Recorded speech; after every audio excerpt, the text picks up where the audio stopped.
Assalamualaikum warahmatullahi wabarakatuh. Halo teman-teman, kami dari kelompok 9 yang beranggotakan Ahmad Farinur Faiz, Anggiani Halimatus Sa'diyah, Hikmah Ali Amrullah, Sela Mariska, dan Imam Naufalianto Fikri. Pada kesempatan kali ini, kami akan berbagi materi mengenai Turnitin.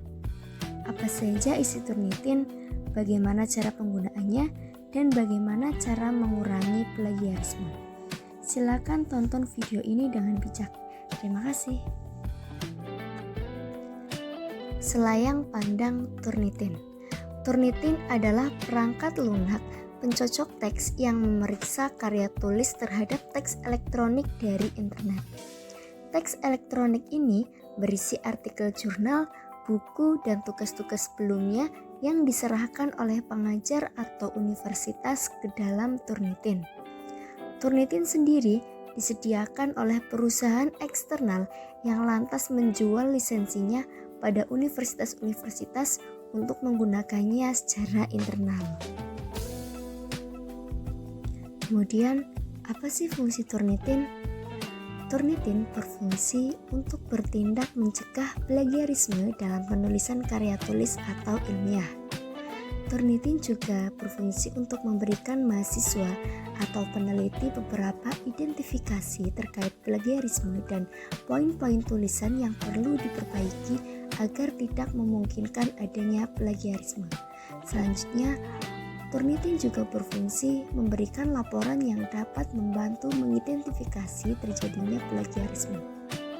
Kemudian, Turnitin juga berfungsi untuk meningkatkan kualitas karya tulis, karya ilmiah, atau tulisan dalam akademis dalam suatu pendidikan tinggi.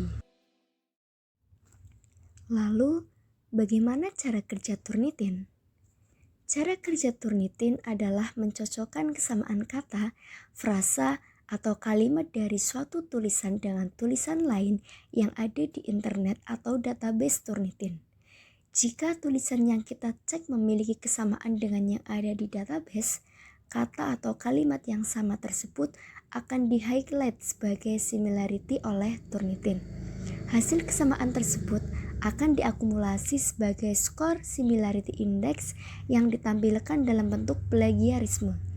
Semakin tinggi presentasi yang kita peroleh, menandakan semakin banyak kesamaan tulisan kita dengan tulisan lainnya.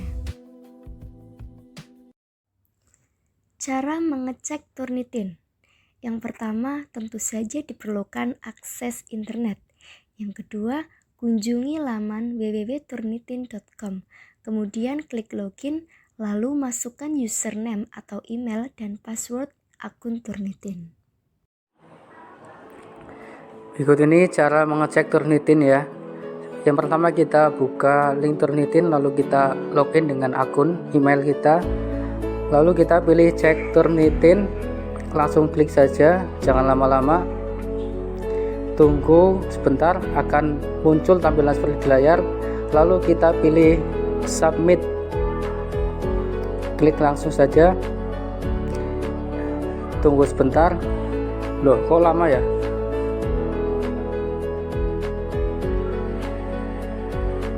Selanjutnya kita akan didatangkan ke tampilan layar sebagai berikut. Ada first name, last name, dan nama file. Yang pertama kita masukkan nama depan file kita, terserah ya. Di sini kita masukkan seperti contoh, dan kita jangan lupa tulis judul file kita. Di sini saya akan masukkan cek. Nah, kurang K. Ya, setelah itu langsung saja kita upload file yang kita punya dari komputer kita, atau yang menggunakan handphone bisa dari file yang ada di handphone kita ya. Kita tunggu.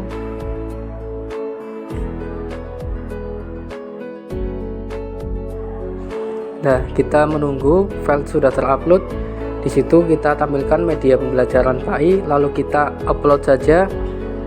Menunggu sebentar.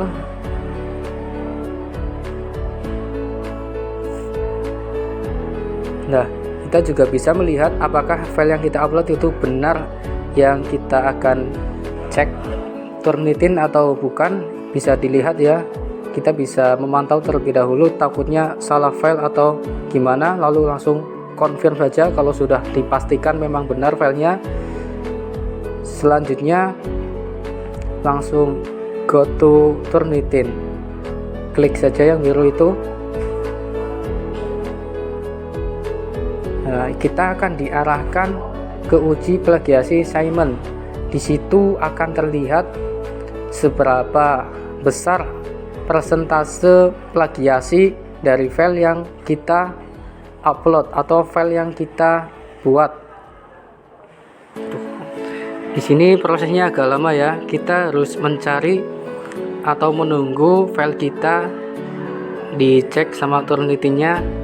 Nah, setelah selesai, di situ akan terlihat berapa persen plagiasi kita. Lalu kita langsung cek saja yang logo kuning yang di samping file kita. Kita menunggu. Di sini juga prosesnya agak lama loadingnya.